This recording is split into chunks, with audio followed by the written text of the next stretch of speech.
A great first race in the MaximumGroup.net VAG trophy. A few people who shone in that race and a few people with dramas. I think we should go and find out a bit more about what happened to them. Martin Cully, one of the stars of qualifying earlier this morning. Martin, it didn't quite go to plan, did it? What happened out there in the race? Yeah, so reasonable start. Going alongside Paul Taylor for sort of second, and then coming out of the third corner, went for a gear and gear change just come off in my hand, so that was game over. So nightmare then, but you're going to come through the field from the back of the grid? Yeah, I'm going to try it. We've kind of bodged the gear change together, so it was a Coke can and a bolt to hold it together, so we're, back to basics motorsport, trying to hold it together. So Paul Taylor qualified P2, had a cracking first lap in the first race, finished P2, but that was one of the closest laps I've seen on an opening round. Yeah, we had a good start. Yeah, the tail heating car was flying to start with. We couldn't quite match Aaron's pace, but it was a good first start to the season. Let's hope the second race is as good as the first race. So Richard Morgan was embattled in one of the biggest battles on the whole of the grid with Jason Tingle and your mate there, Lee Christopher.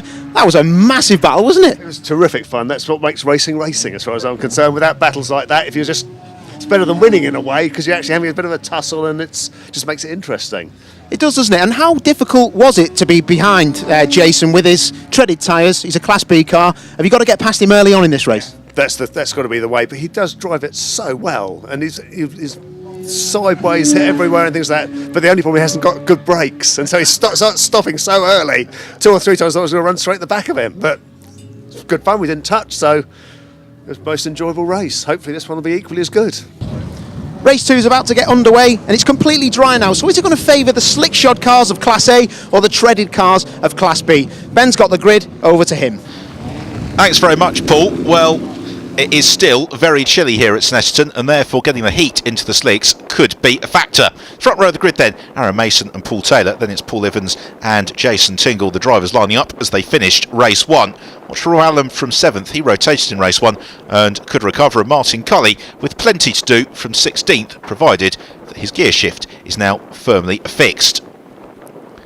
So away we go, and it's a good start from Paul Taylor. It's a brilliant start from Rob Allen. And what about Jason Tingle? It's Tingle who takes the advantage as they sprint towards Riches for the first time. It's 3 wide behind for second position. But Jason Tingle, clearly the track temperature perfect for those treaded tyres. Rob Allen, there he is in the grey Golf, trying to fight his way through a horde of Class A cars. They're all cleanly through Riches and on towards Montreal for the first time of asking. Onto 3 wheels for Jason Tingle. And we've seen the drivers in the first race being a little bit caught out with the braking zone. It's the same this time around. There is Martin Cully, who's making a little bit of progress. He's past Paul Inglis as through Palmer.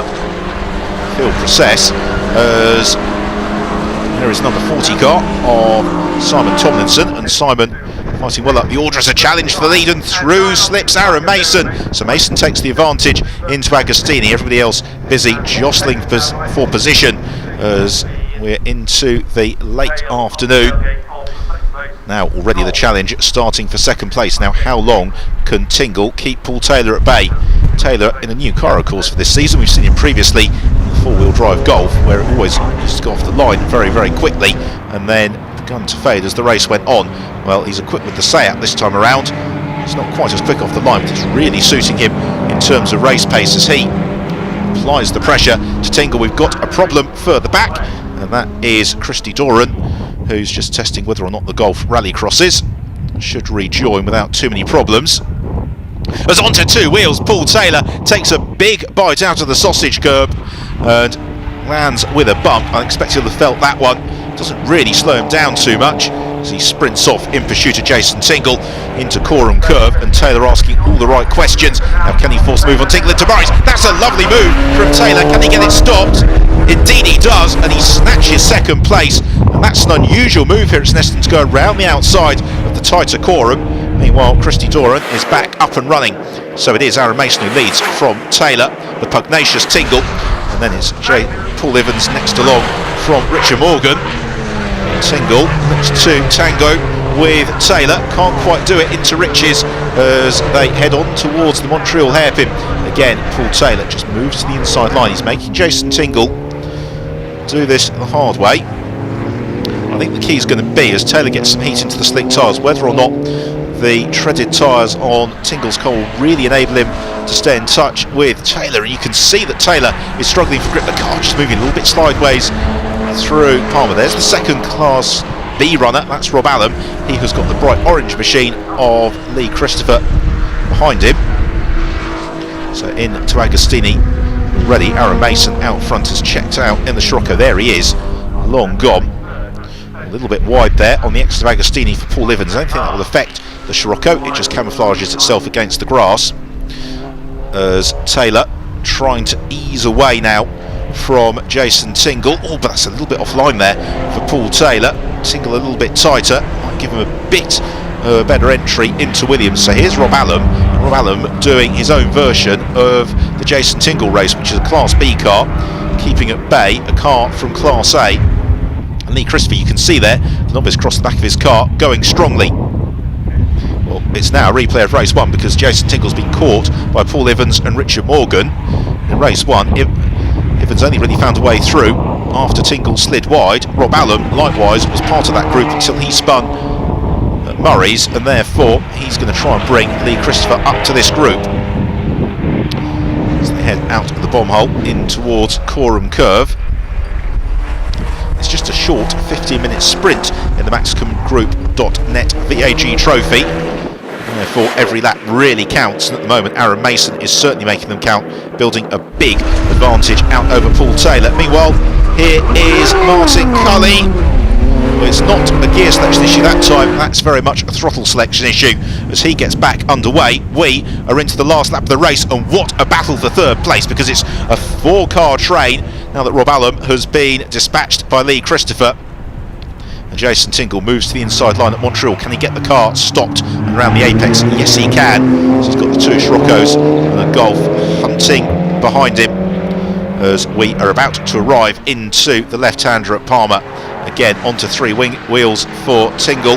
So he moves across, covers the apex. But it's Agostini in race 1 where Tingle had the problem.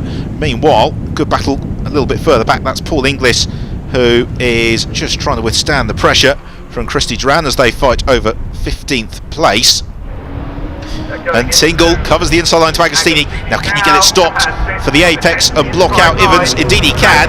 Paul Evans tries to dispute it. Tingle gets his elbows out, forces Paul out wide across the grass. Paul keeps his foot in, rejoins. Richard Morgan though darts the inside of Jason Tingle and snatches third place with just half a lap to go. Tingle looks to replay his race 1 heroics to the inside of Oggies. Richard Morgan says, I don't think so. Just about keeps his nose in front. So then head on towards Williams again. Tingle asks the question to the inside, but will that delay him down the Bentley straight? He's got the pair of Sciroccos just behind him. Tingle to the inside line on the brakes into Brundle, and through he goes, back into third position. Lovely move from Jason Tingle, the classic Snetterton manoeuvre. Whatever configuration of the circuit they use, that always works out. It's one of the key overtaking opportunities, and Tingle is through, but he's got 2 corners to maintain, the first of which is Coram.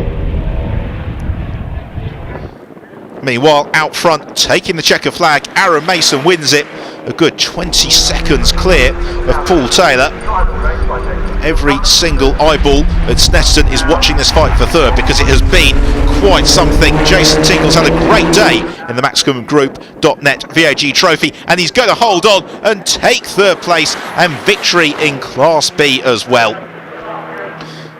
But we shouldn't forget Aaron Mason. He has done the double in the opening rounds of the season.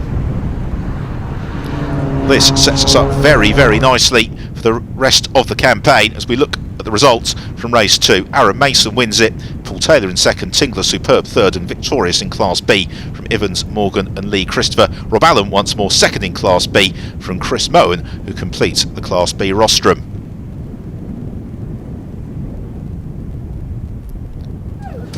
So as daylight fades, Snetterton, it's time for Jason Tingle to celebrate. Handshakes all around with his rivals, some very happy drivers, and this is what saloon car racing is all about. It's what the MaximumGroup.net VAG Trophy is all about.